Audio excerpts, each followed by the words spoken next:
But with that though, I did play.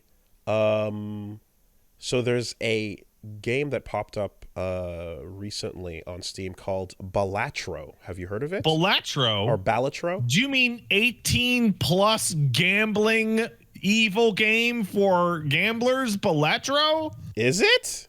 Oh, okay. So I guess you didn't catch this in the news. No, it's So Ballatro, you know what? Go ahead and explain the basic crux of what Ballatro is. it's a poker roguelike deck building game, and you basically you play through like a progression of stages, and you unlock abilities, and you do all the things you would, and again, in like a roguelike or a deck builder, but you're playing poker as you do it, and then you gain powers that give you the ability to cheat and make your hands better, and you get powers and stuff that is very reminiscent of like Slay the Spire, and even Dicey Dungeons, which I was playing through a bit recently, and yeah, if you are like into poker and stuff, this seems like a pretty good way to like get better at it and practice a little bit while playing a fun sort of single player run through.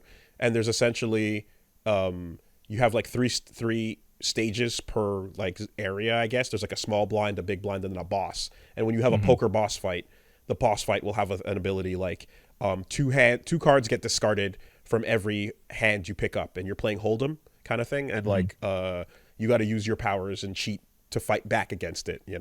Do things like switching the suits to make them better, or casting disposable spells and things like that. So That seems like a cool little roguelike game with a gambling poker theme.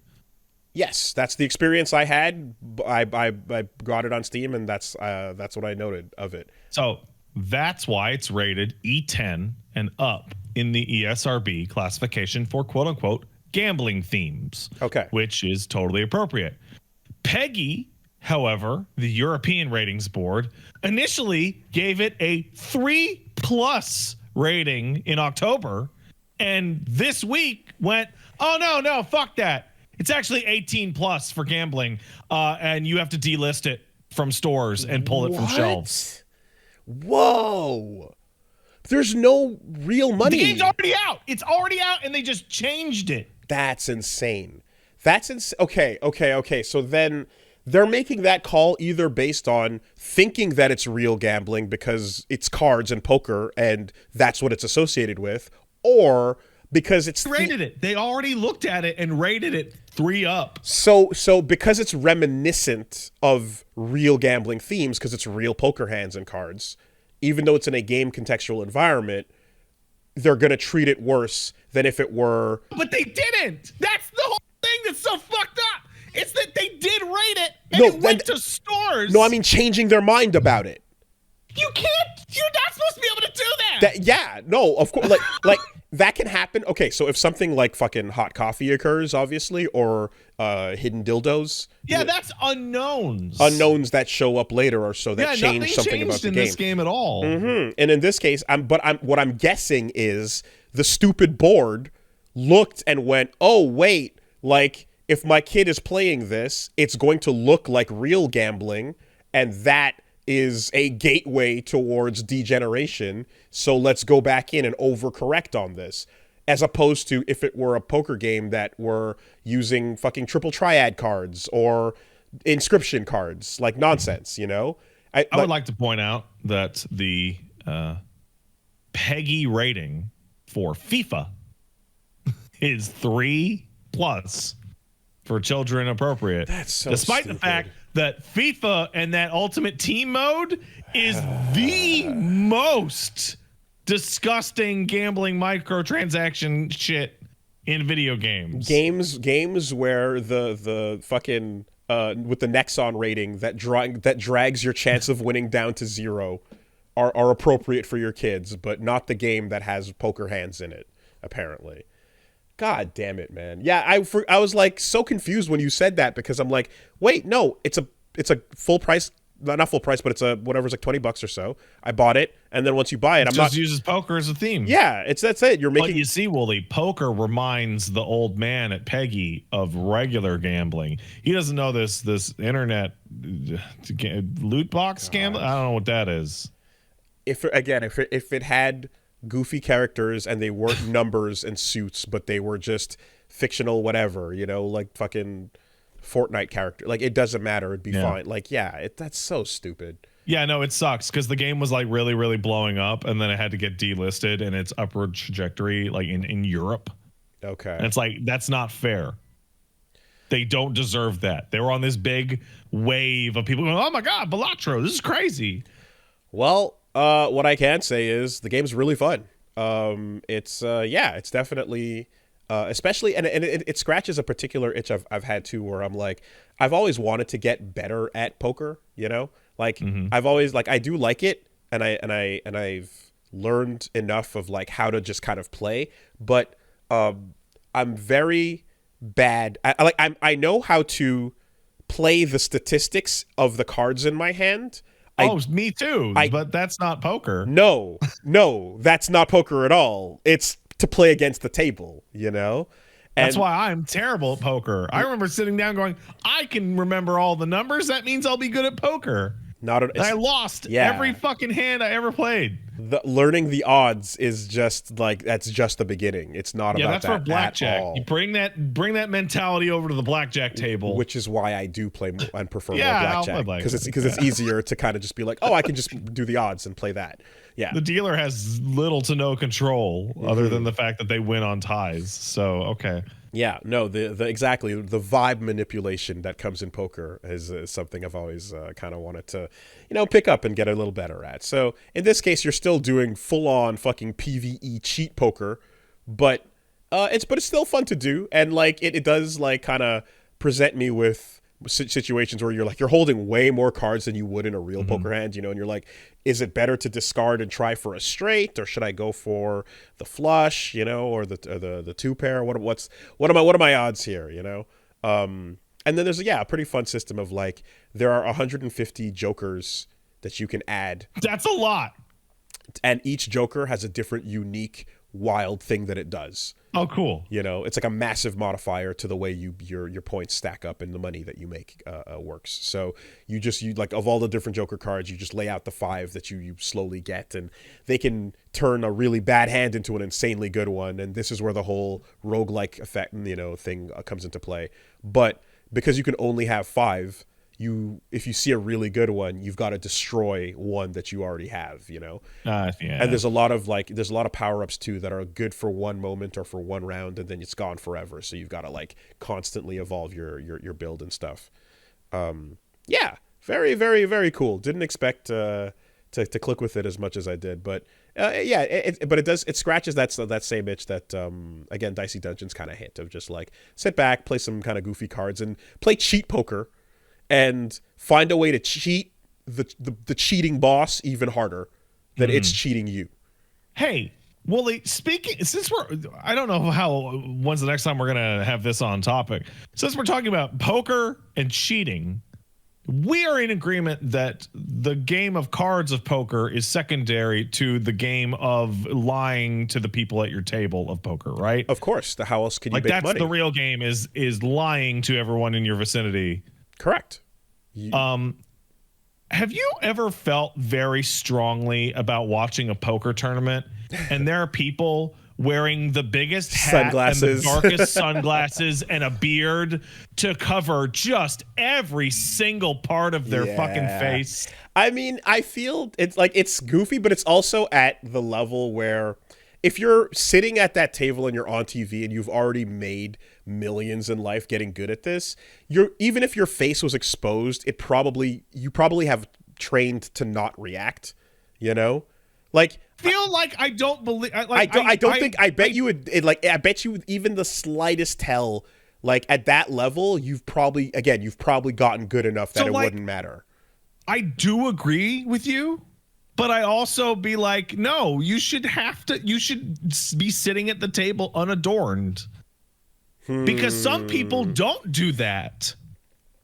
Okay. And it always looks to me like people are sitting there with a it's within the rules, so I'm not going to say an unfair advantage, but they're sitting there with like a genuine advantage over their opponent because they're trying their best to wear a fucking ski mask over their face. Well, now you got to go back to the days of Doc Holliday and you know, it'd be like, okay, so if I'm going to sit with my back turned towards the lamp in the room, and also wear my big cowboy hat, you're gonna have an extra hard time seeing my face, and the shadow is gonna be in such a way where I have the advantage because I'm extra obscured and you cannot pay attention, whereas you are in the light. Yada yada, like, you know what I like? Yeah, exactly.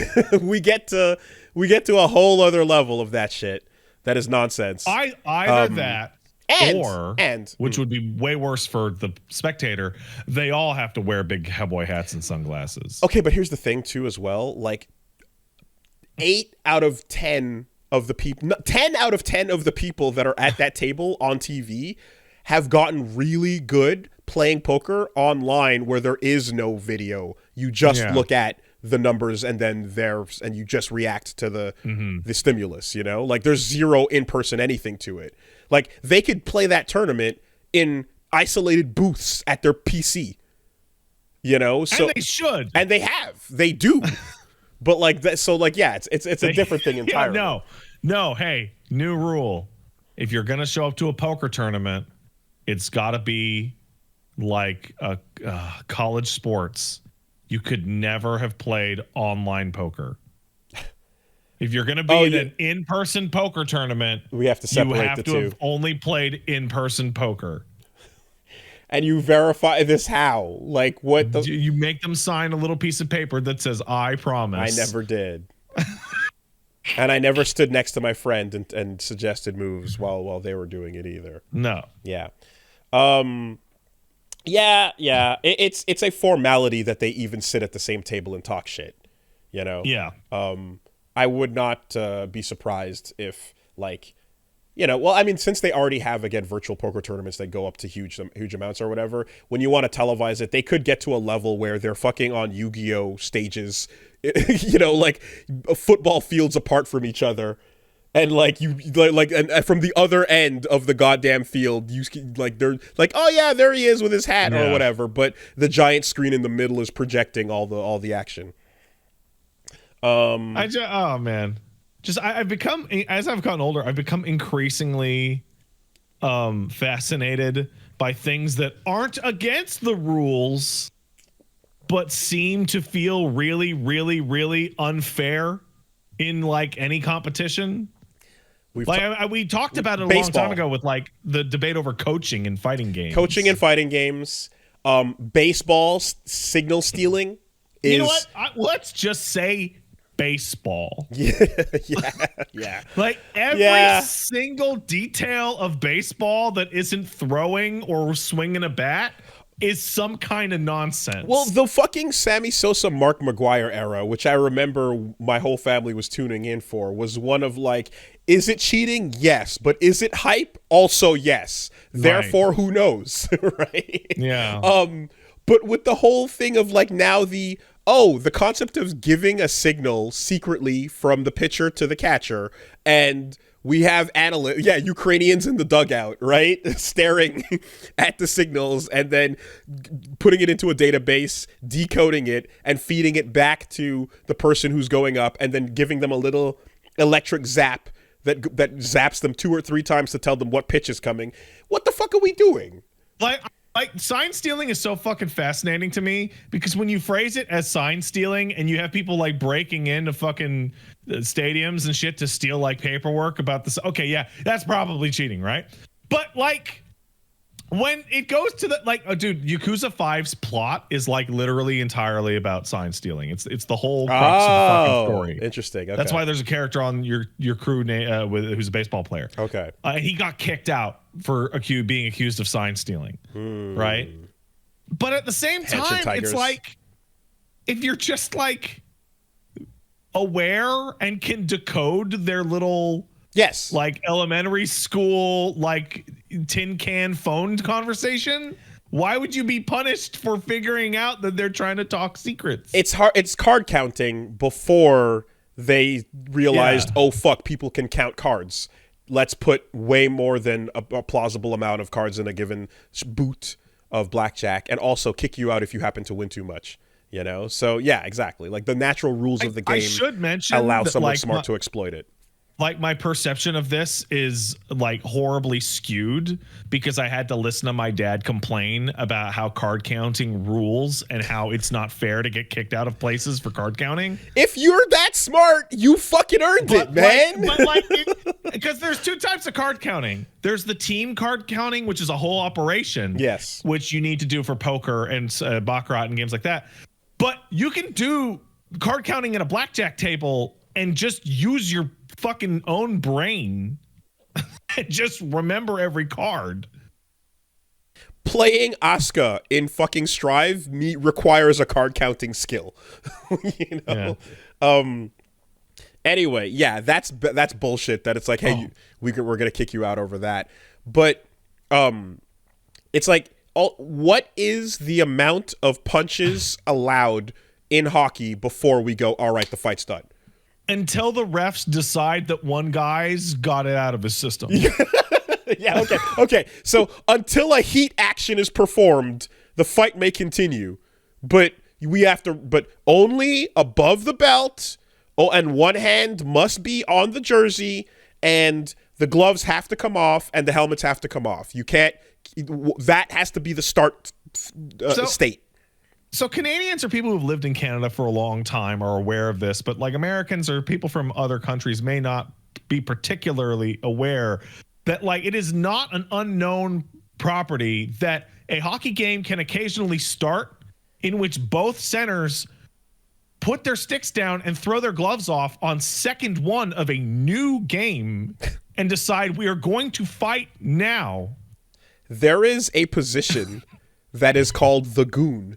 That is a person who is hired that cannot skate, that cannot shoot, that cannot pass, can't do anything, but they're huge and they can fucking big. Swing. And their entire job is if you try to hit our star player or fuck him up or him up against the boards or whatever, have our goon on you. The goon is coming, and that's it. My job is to be his stand. I'm on the payroll. I'm not making anywhere near the amount of money the rest of the team is making, by the way. You know what my favorite part about this whole discussion about hockey fighting is that I have never been able to figure out, and I've never had somebody be able to explain to me why sometimes you get 2 minutes for fighting and sometimes you get 5 minutes for fighting. Because it depends on the ratings. It depends on when the next commercial break is coming. You know, like they legitimately had a couple seasons of them going, "Hey guys, we're gonna tune down the fighting. The violence is a bit much, and we decided to, like be a bit more strict about it." And people hated it. And they went, okay, I guess we'll allow it to go for a little bit longer. Like the refs legitimately clear out. They make a space. The camera zoom. There is an angle. The hockey camera has a specific fight angle ready to go. So somebody in the chat asks the important question was, why is it that in hockey and hockey alone, there are allowed to have fist fights in the game? And one is the reason you just said is that the fans love it. It is the NASCAR car crash of hockey. But the second one, arguably more important, is that they are going to fight. Hockey players are going to fight other hockey players. And even if you make it extremely taboo and give them big penalties, they're going to do it because they did it in their fucking minor league days and they did it in their high school games. And I have seen elementary school students swing on each other over a hockey game. It's just built in. Parents in the stands telling their kids to go for it. Yeah.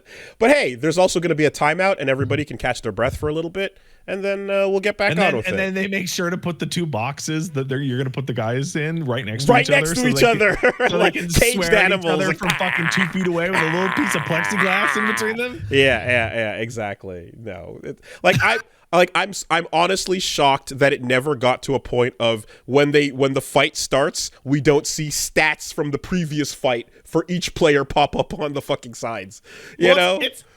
I think the goofiest thing is that hockey fighting is so weird and lame and specific because there's only one way to do it. You grab their shirt with your left hand, and they grab your shirt with their left hand, and you both rear back and go until one of you falls down. There's no fucking, jujitsu. There's no UFC. There's no movements or anything. It's just da da da. There's no defense really, but yeah. Well, no, because you have to hold on to them, or else you'll slide apart. Yeah. And to be fair as well, I mean, the era that we're coming from with that, like, if you're willing to take a puck to the face at full speed, what's a fist? Well, how hard could a puck hit you, Woolie? Hard enough that your entire bottom row of teeth will have to be replaced. Yeah. I mean, shit, if you see old hockey uniforms as well, like the fucking little, like, they had an aviator's cap, essentially, as protection back then. Like, the old hockey masks and helmets were just nothing. Anyways, yeah. And that's in the rules. In the rules. There we go.